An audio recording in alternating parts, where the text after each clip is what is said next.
Of Byju's classes. Byju's न केवल भारत बल्कि पूरे विश्व का बेहतरीन एजुकेशनल प्लेटफॉर्म जहां पे आपको मिलती है कोर क्वालिटी एजुकेशन। मैं आपका अपना डॉक्टर सचिन कपूर एक बार फिर से आपके सामने हूं एक और बेहतरीन सेशन लेकर के। यस, नया चैप्टर, नया जोश, नई उमंग। क्या नाम है जी चैप्टर का? Reproduction in flowering plants. मजा आएगा, बिल्कुल बहुत इंटरेस्टिंग बातें बताने वाला हूं इसमें भी।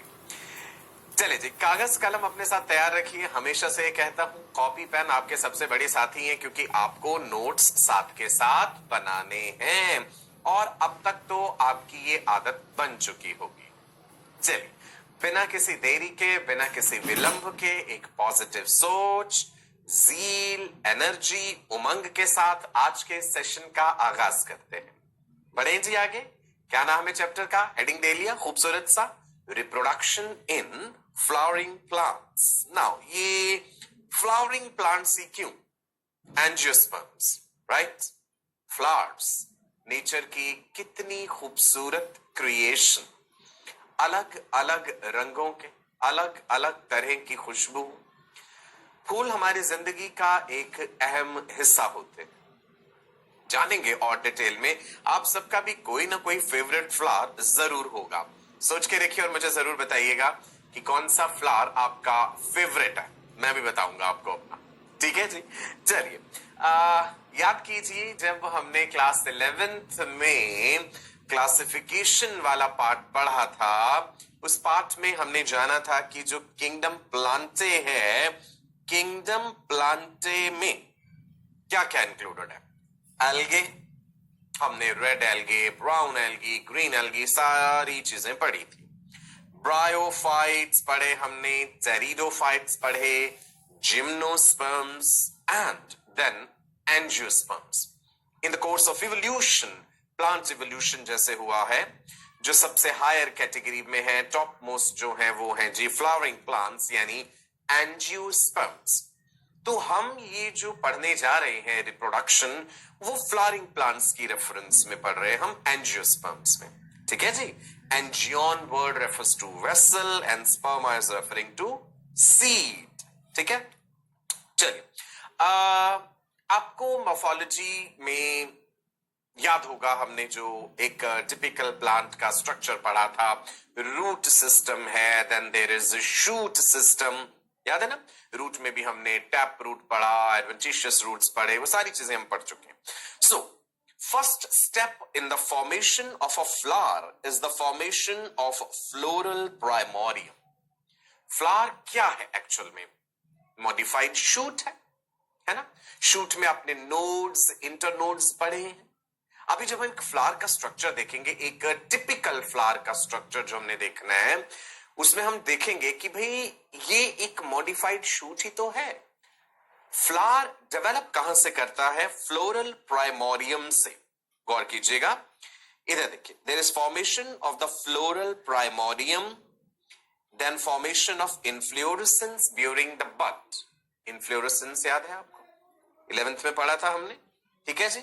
सो स्टेजेस दिखाई गई हैं फ्लावर की डेवलपमेंट की, and here finally you can see the flowering.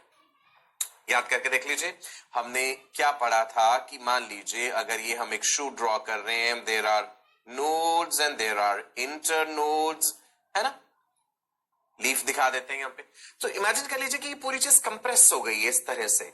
Compress होके ही आप देखेंगे कि वो कंप्लीट फ्लावर बना है। अभी जब फ्लावर का स्ट्रक्चर देखेंगे तो आपको ये चीज समझ आ जाएगी अच्छे से।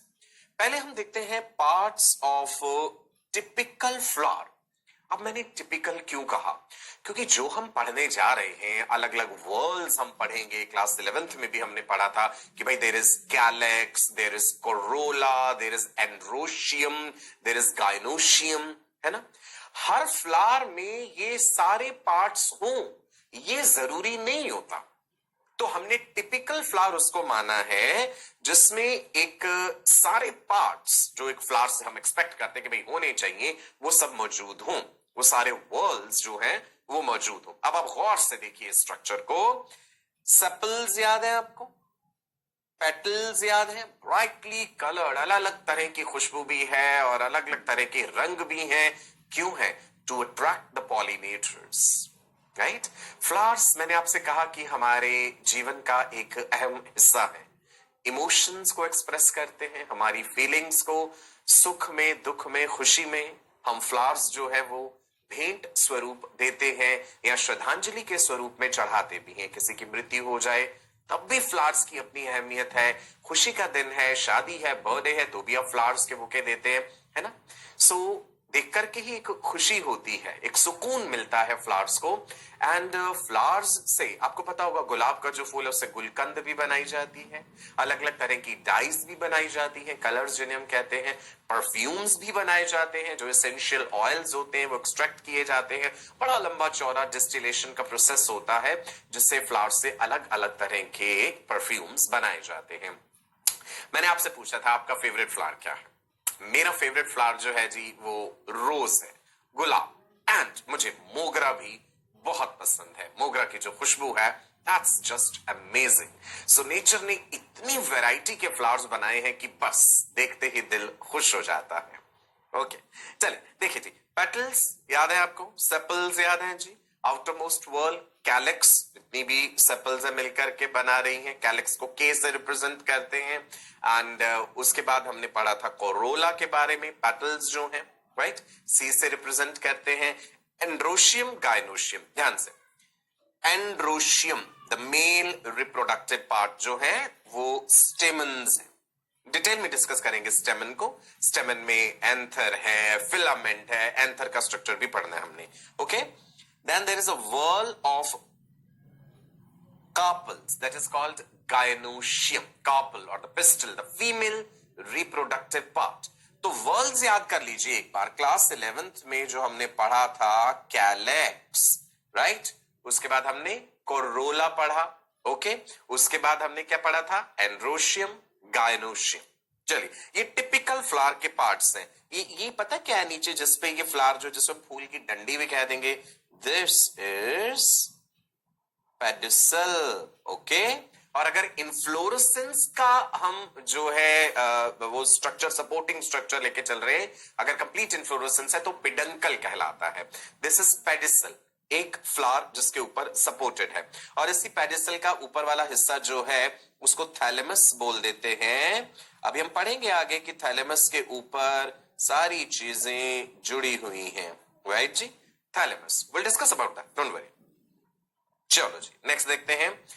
हम यहां पे मेनली कंसर्न किससे हैं? When you talk about reproduction तो हमें male reproductive part and female reproductive part अच्छे से पता होना चाहिए। Androecium, andro is referring to male, androecium वो कंप्लीट वर्ल है स्टेमन्स का। स्टेमन भी हमने कई तरह के पढ़े थे, फ्यूज्ड भी हो सकते हैं, सिंगल भी हो सकते हैं, ये क्लास 11th में चीजें बता चुका हूं आपको। सो हेडिंग दे दीजिए द स्टेमन और द मेल रिप्रोडक्टिव पार्ट। अब आप इस डायग्राम को गौर से देखिए, यहां पे आपको दिखाए गए हैं अलग अलग स्टेमन्स, राइट? अगर मैं रफली स्ट्रक्चर खुद बनाना चाहूं स्टेमन का, या आप बनाना चाहें तो आप कुछ ऐसे बना सकते हैं, ठीक है जी? ये जैसे मैंने एक स्टेमन दिखाया। अब आप देख रहे होंगे इसमें ऊपर क्या चीज दिखाई है हमने, ये वाली चीज क्या है? कैन यू टेल मी, इसको क्या बोलते हैं? Anther, right? दो लोब्स नजर आ रही हैं, बाइलोब्ड। ज्यादातर प्लांट्स में ऐसा है, पर जरूरी नहीं है कि सब में ही ऐसा हो। यहां पे हम जो है बाइलोब्ड लेके चल रहे हैं, दो लोब्स नजर आ रही हैं आपको एंथर में, ठीक है? लेबल कर दूं, what is this? Anther. And what is this thread-like structure? This is filament. ये फिलामेंट आप देखिए, इसका जो प्रॉक्सिमल एंड है that is attached to thalamus, या फिर पेटल से जुड़ा भी हो सकता है, थैलेमस से भी जुड़ा हो सकता है, पेटल से भी। चलो मैं थैलेमस बना के दिखाऊं। जैसा कि मैंने कहा था, कुछ ऐसा स्वोलन सा स्ट्रक्चर और ये नीचे पेडिसल, तो ये ऐसे यहां पे जुड़े हुए हो सकते हैं, ठीक है जी? एक रफ रिप्रेजेंटेशन मैंने बनाया है। नो, प्रॉक्सिमल एंड समझाने जा रहा हूं आपको क्या है। प्रॉक्सिमल, पी से प्रॉक्सिमल, पी से पास, जो मेन बॉडी एक्सिस है किसी चीज का, उसके जो पास वाला हिस्सा है which is attached, that is the proximal part, और जो डिस्टल है वो दूर वाला, डी से डिस्टल, डी से दूर, ऐसे याद रख लो, है ना। पी से पास, पी से प्रॉक्सिमल। अब सपोज करो जैसे मैं आपके सामने खड़ा हूं, ये मेरी बाजू है, मेरी आर्म है, ये शोल्डर वाला हिस्सा है और ये हाथ है।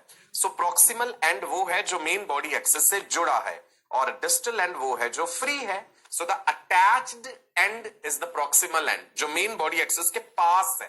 तो ऐसा ही जो थैलेमस के पास है that is the proximal and, और जो थैलेमस से दूर है वो एंथर वाला हिस्सा that is the distal end. तो ये प्रॉक्सिमल और डिस्टल टर्म याद रखिएगा। ह्यूमन एनाटॉमी जब हम समझाते हैं वहां भी ये यूज होते हैं, और यहां पे तो आपको बता ही रहा हूं। पी से प्रॉक्सिमल, पी से पास, किसके पास? उस मेन बॉडी लाइन के पास जहां से उसने जुड़ना है। क्लियर है जी? Proximal end is attached to what? Thalamus के साथ जुड़ा है या पेटल के साथ जुड़ा हुआ भी हो सकता है। ओके, डिस्टल एंड फ्री वाला एंड है जहां पे एंथर है। अब आप इसे फिर से गौर से देख लीजिए, आपको स्टेमन्स नजर आ रहे हैं, एंथर नजर आ रहा है, फिलामेंट नजर आ रही है, राइट। ये लो, एक स्टेमन हमने निकाल के एनलार्ज्ड व्यू में आपको दिखा दिया। So this is the structure of the stamen, right, जिसमें you can see two things, anther आप ड्रॉ भी करेंगे साथ साथ, and you can see the filament, right. अब हम इस एंथर को ऐसे सेक्शनल व्यू में काट के दिखाएंगे। जैसे मैंने इसका सेक्शन काटा तो आपको क्या नजर आएगा? अब मैंने कहा कि ये बाई लोब्ड है, तो दो लोब्स तो नजर आएंगी। वो लोब्स का स्ट्रक्चर कैसा है वो भी अभी हम देखते हैं। सो नेक्स्ट स्लाइड में देखिएगा जी गौर से। ये हमने एक चाकू दिखा दिया ना, स्कैलेपल दिखा दिया, सर्जिकल ब्लेड दिखा दी, इससे हम इसको काटने जा रहे हैं, राइट ना। ये देखिए मैंने उसे काट दिया, ऊपर से कट कर दिया। ऐसे कट करने पे आप देखेंगे कि उसके अंदर चार गोले गोले नजर आ रहे हैं। अब आप कहेंगे आप बाई लोब्ड कह रहे थे, तो ये तो चार नजर आ रहे हैं अंदर। वेट वेट, ये लोब के भी अंदर का स्ट्रक्चर है। तो लोब कहां है यहां पे? पहले तो देखते हैं कि ये पूरी चीज क्या है।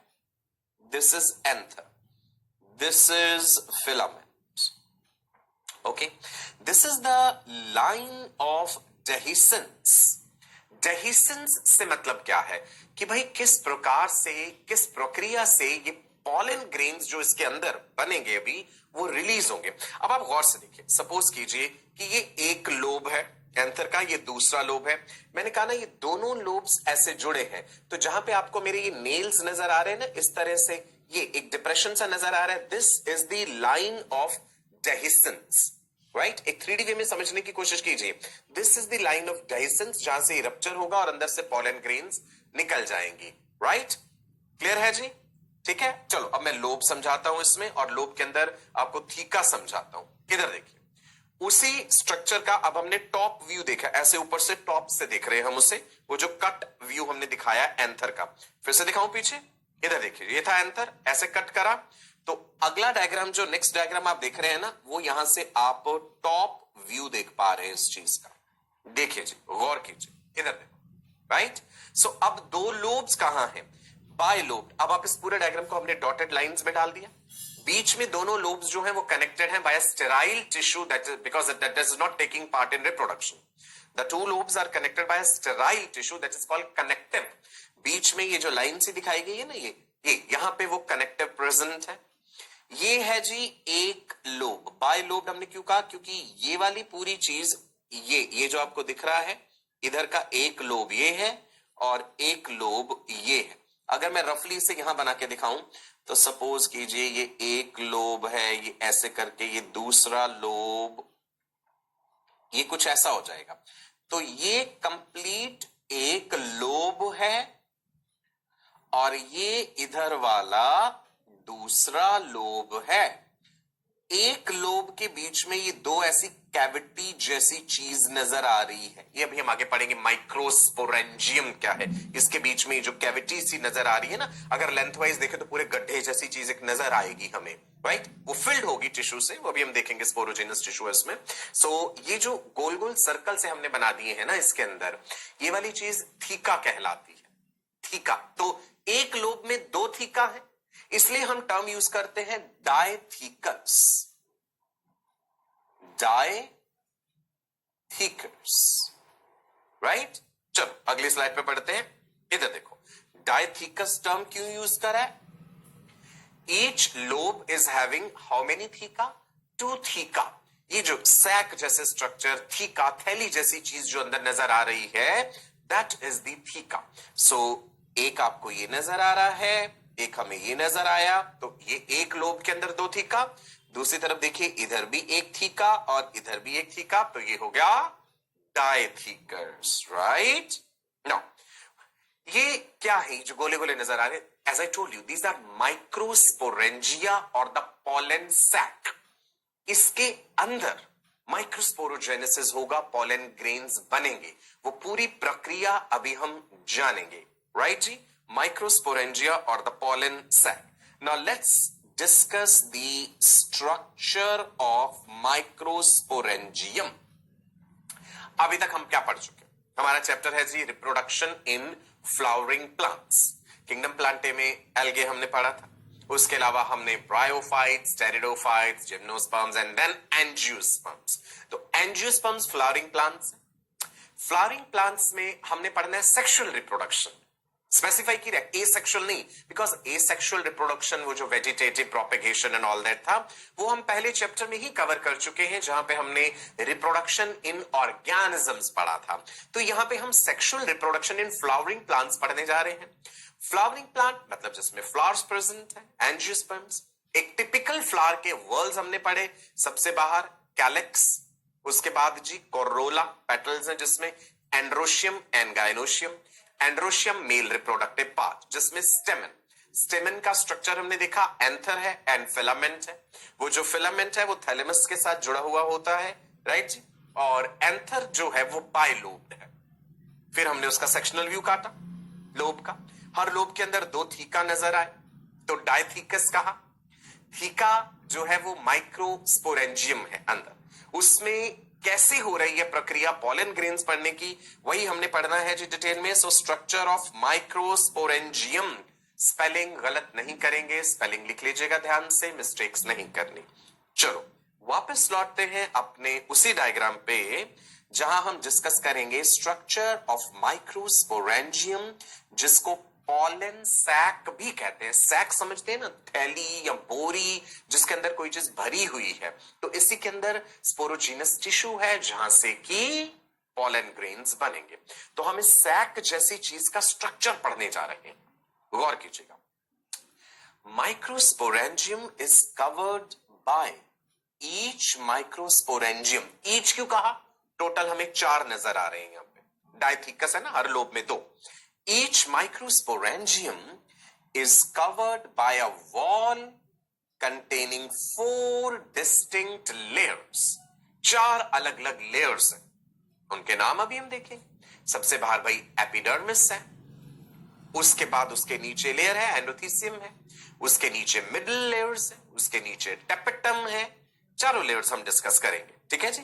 तो ये जैसे ये जो सर्कल बना के आपको दिखाया है ना, तो वॉल को अब हम अगले डायग्राम में जूम करके आपको दिखाएंगे कि क्या क्या लेयर्स हैं। तो हमने एक छोटा हिस्सा ले लिया, उसमें अलग अलग हमने बिल्कुल सेलुलर लेवल पे हिस्टोलॉजी आपको दिखा दी है उसकी। So the cellular structure of the wall layers दिख रही है जी, कुछ येलो कलर से दिखाया गया, अंदर हमने ब्राउन कलर यूज किया है। सो देखिए जी, इधर सबसे बाहर वाली layer epidermis forms the outermost layer of the wall of microsporangium. epidermis सबसे बाहर वाली। एपिडर्मिस के लिए ना कुछ बातें याद रखिएगा कि आउटर मोस्ट है, प्रोटेक्टिव है, सिंगल सेल की लेयर है, सिंगल सेल लेयर है, प्रोटेक्टिव है, और पेरेनकाइमेटस सेल्स हैं। मैं बता दूं क्या क्या याद रखना। एपिडर्मिस के लिए याद रखना कि ये आउटर मोस्ट है, एपिडर्मिस प्रोटेक्टिव है, एपिडर्मिस में पेरेनकाइमेटस सेल्स हैं, सो पेरेनकाइमस से बना है, और सिंगल लेयर है, single layer of cells, single celled layer, right? 4 बातें याद हो गई, ठीक है जी? ये एपिडर्मिस है, ओके? आगे देखते हैं। Next is endothecium. एपिडर्मिस के नीचे Endothecium forms the second layer inner to the epidermis. Radially arranged cells होते हैं, एंडोथीसियम बोलते हैं, राइट? सेकेंड लेयर हो गया. उसके बाद मिडिल लेयर 2 या 3 लेयर ऑफ सेल्स हो सकती हैं. सो आप देखेंगे मिडिल लेयर्स भी लिखा होता है. The middle layer forms the third layer inner to the endothecium, right? Here you can see the middle layer. उसके बाद उसके नीचे क्या है? उसके नीचे अभी हम आगे देखते हैं, right? उससे पहले देख लीजिए कि ये तीनों layers, epidermis, endothecium, middle layer, एक तरह से प्रोटेक्टिव रोल प्ले कर रहे हैं, राइट? नेक्स्ट लेयर देखते हैं जी, कौन सी है? Tapetum. This is important. Let me write here. This is important. Microsporangium wall का स्ट्रक्चर हम पढ़ रहे हैं. सबसे बाहर एपिडर्मिस, फिर एंडोथीसियम, उसके नीचे मिडिल लेयर, उसके नीचे tapetum. Tapetum is forming the inner most layer of the wall of microsporangium. Sporangium जब लिख दिया मतलब सिंगुलर, इनर मोस्ट लेयर. क्या करता है? टेपिटम के फंक्शंस क्या है? Nourishment of the pollen grains. ये नरिशमेंट के लिए है. एफिमेरल सेल्स हैं, शॉर्ट लिव्ड सेल्स हैं, ये नरिशमेंट दे देते हैं डेवलपिंग पॉलन ग्रेन्स को. Cells of tapetum have dense cytoplasm. They are multinucleated. Important. Tapetum के सेल्स में डेंस साइटोप्लाज्म, टेपिटम के सेल्स मल्टीन्यूक्लिएटेड हैं. ये नरिशमेंट देते हैं डेवलपिंग पोलन ग्रेन्स को. याद रखनी है ये बातें, ठीक है जी? टेपिटम से और डीपली अंदर जाएं तो और क्या है? जो चीज यहां पे मस्टर्ड से कलर से दिखाई गई है, that is the sporogenous tissue. इसी स्पोरोजीनस टिश्यू में हम देखेंगे कि क्या प्रोसेस होती है, माइक्रोस्पोरोजेनेसिस, जिससे कि बनते हैं पॉलन ग्रेन्स. ठीक है जी? So tapetum encloses sporogenous tissue, spores generate करने वाला tissue, which has the diploid cells. इसमें diploid cells हैं जहां पे meiosis होगा to produce the haploid pollen, जिससे कि pollen grains बनेंगे जो कि haploid है. आप जानते हैं गैमेट्स बनते समय गैमीटोजेनेसिस यानी जब हो रहा है तो मियोसिस होता है, रिडक्शनल डिवीजन. एक डिप्लॉयड सेल जो है उसमें रिडक्शनल डिवीजन होगा, तभी तो क्रोमोसोम नंबर हाफ होगा, ताकि जब फर्टिलाइजेशन हो, जाइगोट बने, तो फिर से क्रोमोसोम नंबर रिस्टोर हो जाए. यही तो सिग्निफिकेंस है फर्टिलाइजेशन का. It restores the normal diploid number of chromosomes. Let me again come back. Microsporangium का वॉल हम डिस्कस कर रहे हैं. सबसे बाहर epidermis layer, outer most protective layer, parenchymatous single cell, उसके नीचे एंडोथीसियम, उसके नीचे मिडिल लेयर, उसके नीचे टेपिटम. टेपिटम के सेल्स में डेंस साइटोप्लाज्म है, मल्टी न्यूक्लिएटेड है, न्यूट्रिशन देते हैं, और वो टेपिटम एनक्लोज कर रहा है एक खास तरह का tissue, that is called sporogenous tissue. ये जो आपको मस्टर्ड कलर से नजर आया. स्पोरोजीनस टिश्यू में सेल्स हैं, डिप्लॉयड सेल्स हैं, जिनमें मियोसिस होगा और हैप्लॉयड पोलन बनेंगे. वो प्रक्रिया हम देखेंगे अभी डिटेल. ठीक है? और उसी प्रोसेस को क्या बोलते हैं? माइक्रोस्पोरोजेनेसिस. लिख लीजिए. जैसे हमने ह्यूमन रिप्रोडक्शन में स्पर्मेटोजेनेसिस पढ़ना है, यहां पे माइक्रोस्पोरोजेनेसिस मतलब माइक्रोस्पोर्स बनने की प्रक्रिया, माइक्रोस्पोरोजेनेसिस. इंटरेस्टिंग है, मजा आएगा आपको. Now what is this microsporogenesis? It is formation of microspores from the sporogenous tissue. Which layer is surrounding the sporogenous tissue? Tapetum. याद रहेगा ना? Now, माइक्रोस्पोरेंजिया जिसे पॉलन सैक भी कहते हैं, उसने एनक्लोज करा हुआ है ये स्पोरोजीनस टिश्यू. चलो एक बार इस पूरी चीज का स्ट्रक्चर दोबारा से देखते हैं. ये रहा जी टेपिटम. टेपिटम के सेल्स में dense cytoplasm, multi nucleated, nutrition देंगे, सराउंड कर रहे हैं उस स्पोरोजीनस टिश्यू को. ये हमने स्पोरोजीनस टिश्यू दिखा दिया लाइट से कलर से, हल्का येलोइश आपको नजर आ रहा है. उसके अंदर मैरून कलर के वो गोल गोल स्ट्रक्चर नजर आ रहे हैं, ये वाले, ये स्ट्रक्चर जो है जिसको टिक कर रहा हूं, ये क्या है? These are the cells of the sporogenous tissue. Sporogenous tissue के ये सेल्स हैं, बहुत सारे, हमने थोड़े से दिखाए हैं यहां पे। सो बहुत सारे सेल्स हैं ये पॉलन मदर सेल्स हैं, ये microspore mother cells. These are the pollen mother cells, और शॉर्ट में क्या? PMC. And what is their other name? MMC, microspore mother cells, diploid cells. देखते हैं इनमें क्या प्रोसेस होता है और किस प्रकार से बनते हैं जी pollen grains. Now let us focus on one microspore mother cell. वही मैरून कलर का एक सिंगल सेल लेके फोकस करते हैं। और ये माइक्रोस्पोर मदर सेल कैसा है जी? Diploid number of chromosome. अब अलग अलग प्लांट स्पीशीज में क्रोमोसोम नंबर अलग अलग हो सकता है, हमने इन जनरल डिप्लॉयड कह दिया 2n। जैसा ह्यूमंस में स्पर्मेटोगोनिया डिप्लॉयड है, 2n इज 46 है। ऐसे हर प्लांट स्पीशीज में अलग है, हर एनिमल स्पीशीज में भी क्रोमोसोम नंबर अलग है, तो हमने इन जनरल इसे डिप्लॉयड कह दिया। Diploid MMC, microspore mother cell, undergoes meiosis 1 to form two haploid cells. Meiosis, reductional division. Meiosis 1, meiosis 2. याद है? Meiosis 1 जब होता है, 2 सेल्स बनते हैं, डॉटर सेल्स, फिर उनमें Meiosis 2 होता है, फिर अल्टीमेटली 4 डॉटर सेल्स हमें मिलते हैं। अभी हमने क्या देखा कि वो जो डिप्लॉयड माइक्रोस्पोर मदर सेल है, उसमें Meiosis 1 हुआ और हमारे पास ये 2 सेल्स मिल गए जो कि हैप्लॉयड है। नाउ अब इन सेल्स में Meiosis 2 होता है। The cells further undergo Meiosis 2, जिससे कि 2 और हैप्लॉयड सेल्स बन जाएंगे, राइट जी। सो टोटल कितने हो गए? टोटल 4 क्लस्टर्ड सेल्स, चारों साथ साथ है, इकट्ठे हैं। इस क्लस्टर को माइक्रोस्पोर टेट्राड कह देते हैं। फिर से देख लेते, मैरून कलर से हमने ये एक सेल दिखाया था, एक सेल से 2 सेल बने, दोनों साथ साथ, फिर दोनों सेल आगे डिवाइड करे तो 4 सेल बन। जो ओरिजिनल सेल था वो डिप्लॉयड था, एंड ऑब्वियसली ये हैप्लॉयड होंगे। मियोसिस हुआ इनमें, मियोसिस 1 हो गया, मियोसिस 2 हो गया, 4 डॉटर सेल बन गए, चारों एक साथ इकट्ठे हैं। हमने इसे कह दिया microspore tetrad. Tetrad is referring to 4, 4 है ना एक साथ। नाउ ये तो हमने एक मैरून सेल को लेकर कैसा दिखाया स्पोरोजिनस टिश्यू के अंदर जो प्रेजेंट है, ऐसे और भी तो कितने होंगे, है ना।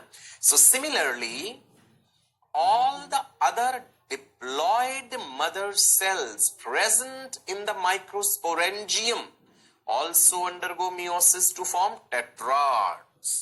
तो माइक्रोस्पोरेंजियम पॉलन सैक के अंदर कितने सारे डिप्लॉयड सेल्स हैं, सब में सिमिलर प्रक्रिया होगी और ढेर सारे टेट्राड बन जाएंगे, right. Several thousand microspores form. देखते हैं आगे डिटेल में प्रोसेस देखते हैं। एक सवाल पूछ ले, क्वेश्चन हो जाए जी। क्वेश्चन से पहले एक बार रिकैप दे दूं, अभी तक क्या बताया? You want it? Reproduction in flowering plants, kingdom Plantae, algae, pteridophytes, bryophytes, gymnosperms, angiosperms, flowering plants, structure of a typical flower, outermost calyx, Corolla, androecium, gynoecium. Androecium the mail reproductive part जिसमें कि stamens है, gynoecium the female reproductive part जिसमें कि female reproductive organs. Detail में discuss कर रहे हैं mail reproductive part. स्टेमन, स्टेमन में एंथर और फिलामेंट। एंथर बाइलोब्ड, उसको काटा, उसके अंदर 2 थीका नजर आए तो हमने डाइथीकस वर्ड यूज किया था। फिर हमने कहा कि वो जो हमें कैविटी जैसी चीज दिख रही है दैट इज माइक्रोस्पोरेंजियम। हमने उसकी वॉल डिस्कस करी, बाहर वाली एपिडर्मिस, उसके नीचे एंडोथीसियम, उसके नीचे मिडल लेयर और उसके नीचे टैपेटम।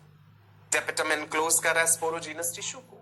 स्पोरोजीनस टिश्यू के अंदर माइक्रोस्पोर मदर सेल्स हैं, ये पॉलन मदर सेल्स हैं जो कि डिप्लॉयड हैं। इनमें मियोसिस 1 मियोसिस 2 हुआ तो टेट्राड बना, ढेर सारे टेट्राड्स बन गए, राइट। चलो अब है क्वेश्चन आपके सामने, 1 माइक्रोस्पोर या pollen mother cell, 1 pollen mother cell gives rise to how many microspores? Is it 1, is it 2, is it 3, is it 4? Very easy. अभी अभी डिस्कस करा है सर, आप कहेंगे जी सर बहुत ही इजी है, इट इज 4।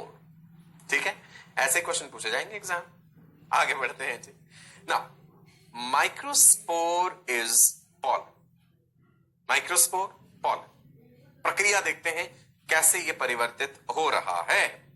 देखिए जी, एक हैप्लॉइड माइक्रोस्पोर जो है, हमने देख लिया था ना, माइक्रोस्पोर्स बन गए, टेट्राड्स बन गए। एक हैप्लॉइड माइक्रोस्पोर जो है that matures to form haploid pollen.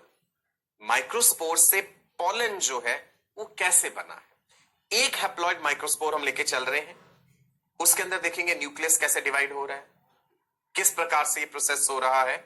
So each haploid microspore matures to form the haploid pollen. The maturation process involves further mitotic divisions। अब मियोसिस नहीं है, माइटोसिस है।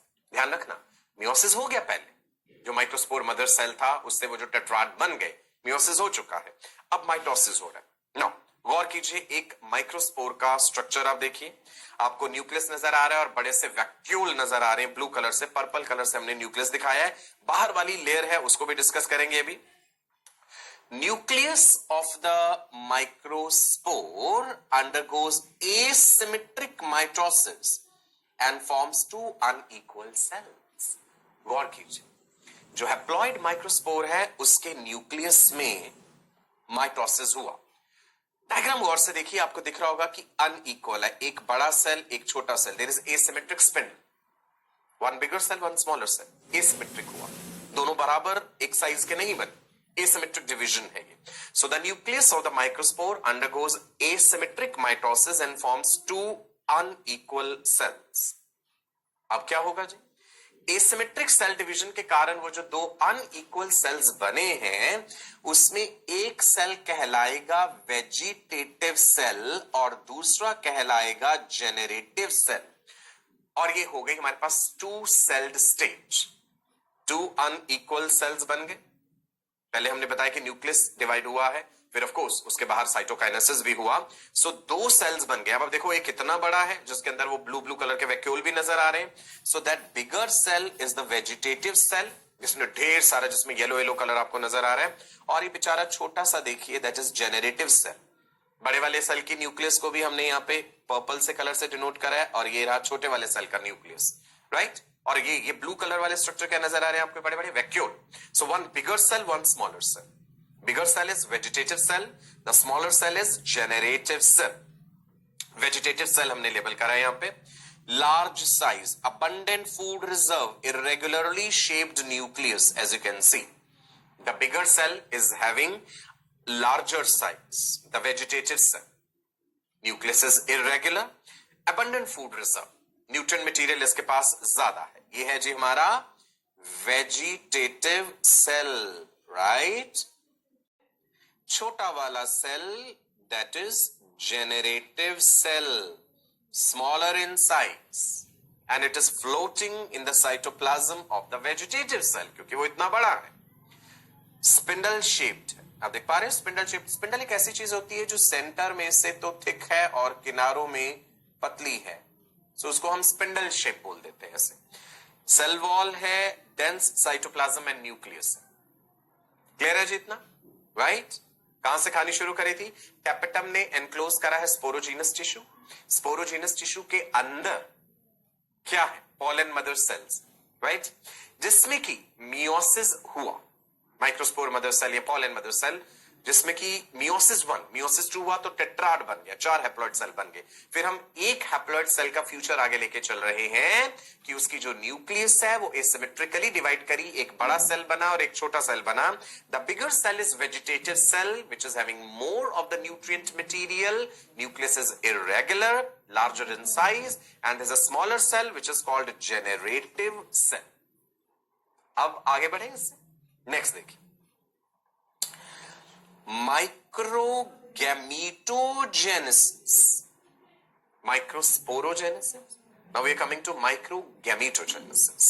see, अब एक स्ट्रक्चर के अंदर फोकस रखेंगे यहां पे, ये एंथर के बाहर का लोकेशन है, outside the anther, and now this is what is happening inside the anther. Anther याद है ना, दैट बाइलोब्ड स्ट्रक्चर जिसकी वॉल हमने पढ़ ली, माइक्रोस्पोरेंजिया पढ़े थे जिसमें।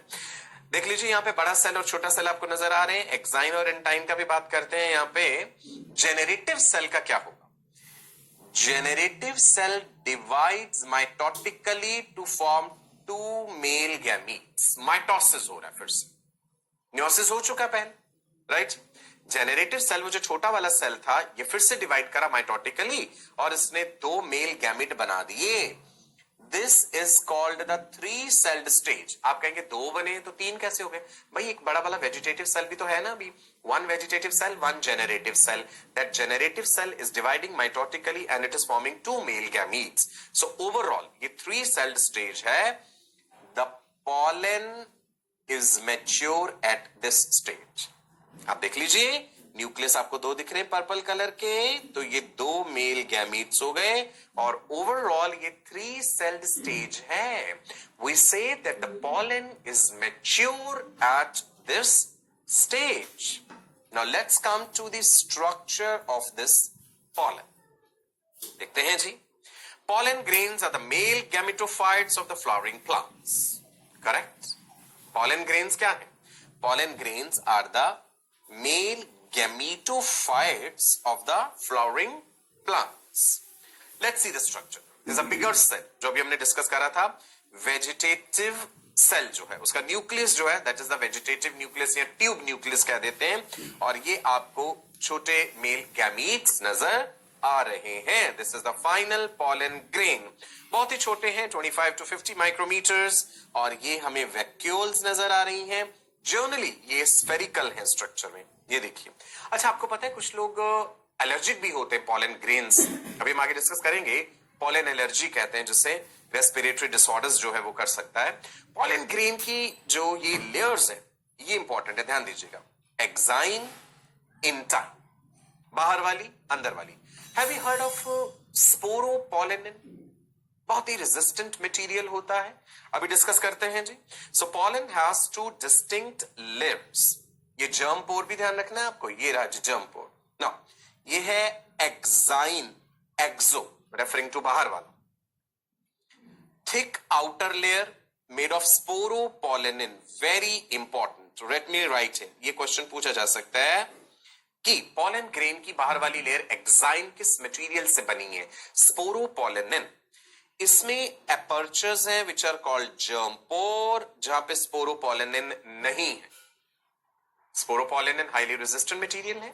बीच बीच में कहीं पे जो है आप देख पा रहे हैं स्पोरोपोलेनिन नहीं है, लैक कर रहा है, और वो चीज है जर्म पोर. क्या फंक्शन है उसका वो भी समझेंगे आगे. Let's talk about this resistant material which is called sporopollenin. लिख लीजिए नोट्स में.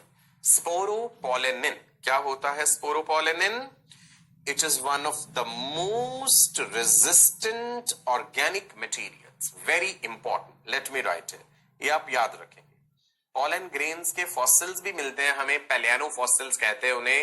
और जहां कभी हमें खुदाई में पैलियानो fossils मिले वो इंडिकेट करता है कि वहां पेट्रोलियम डिपॉजिट्स हो सकते हैं.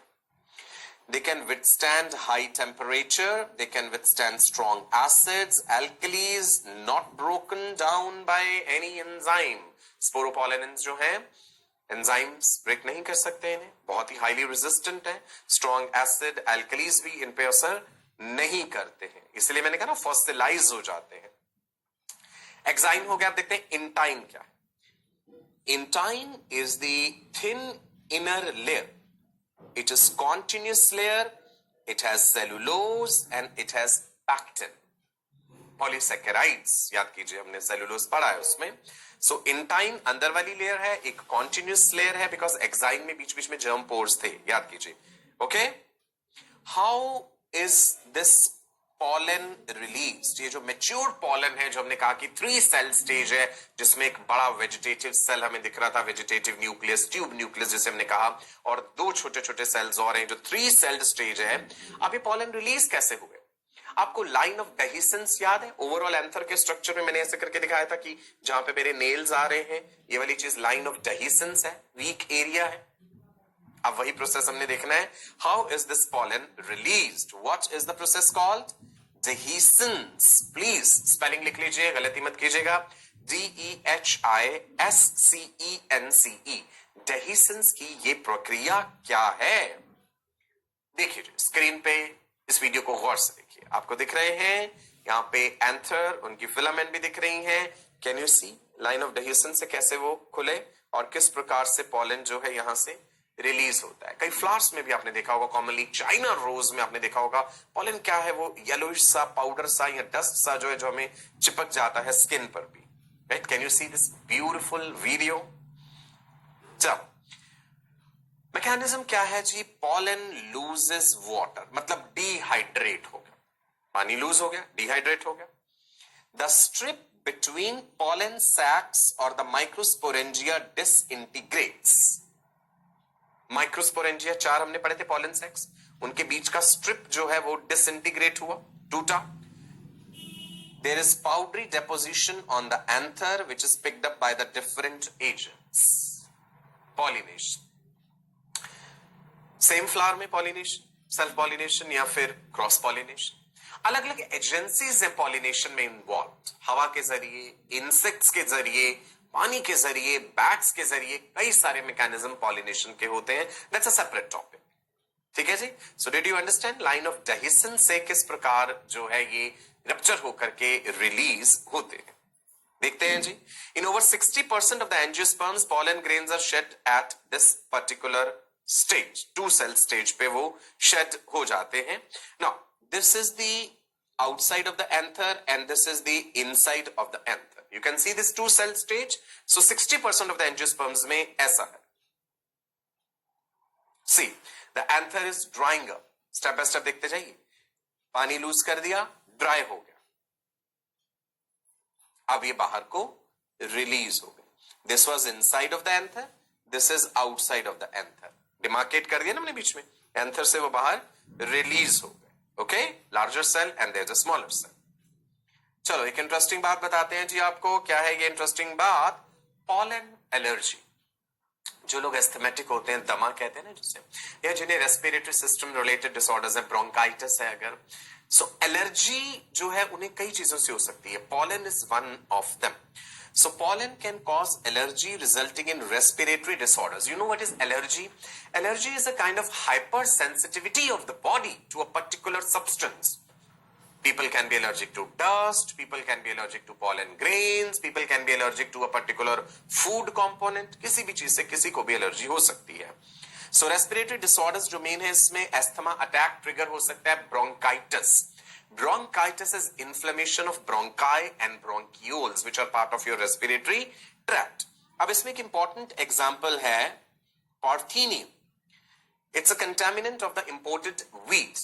Imported wheat variety जो इंडिया में आई, उसके साथ ये भी पहुंच गया जी Parthenium, that is carrot grass. It's widespread in India now, जिससे कि बहुत से लोग जो है वो allergic हैं, right जी? Pollen की viability. Let's talk about viability of the pollen. How long pollen can remain active and take part in reproduction? अलग अलग species में depend करता है। It differs among different plant species. Rice and wheat में केवल 30 minute short duration है। Members of Rosaceae, Leguminosae and Solanaceae family में कुछ महीनों तक रह सकते हैं।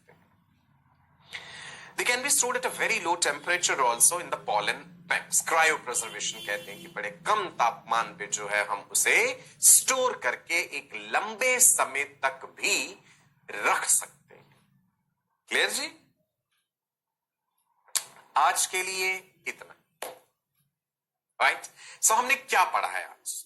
एक बार क्विक रिकैप ले लेते हैं। We have started with a new chapter that is reproduction in flowering plants.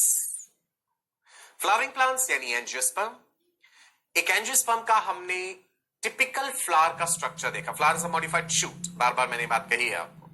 Flower जिसके ऊपर पोजीशनड है, जो स्ट्रक्चर सपोर्ट कर रहा है उसे, that is pedicel.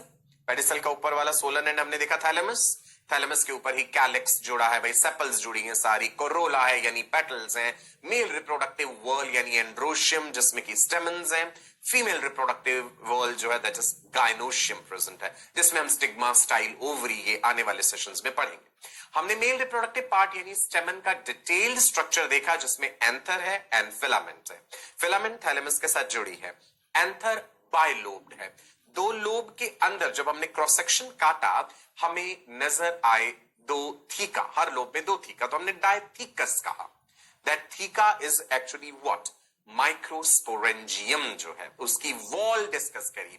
Outermost epidermis, epidermis के फीचर्स मैंने आपको बताए, प्रोटेक्टिव है, पेरेनकाइमेटस है, आउटर मोस्ट है, सिंगल सेल लेयर है, उसके नीचे एंडोथीसियम, एंडोथीसियम के नीचे मिडल लेयर्स, उसके नीचे टेपेटम, टेपेटम के सेल्स न्यूट्रिटिव है, टेपेटम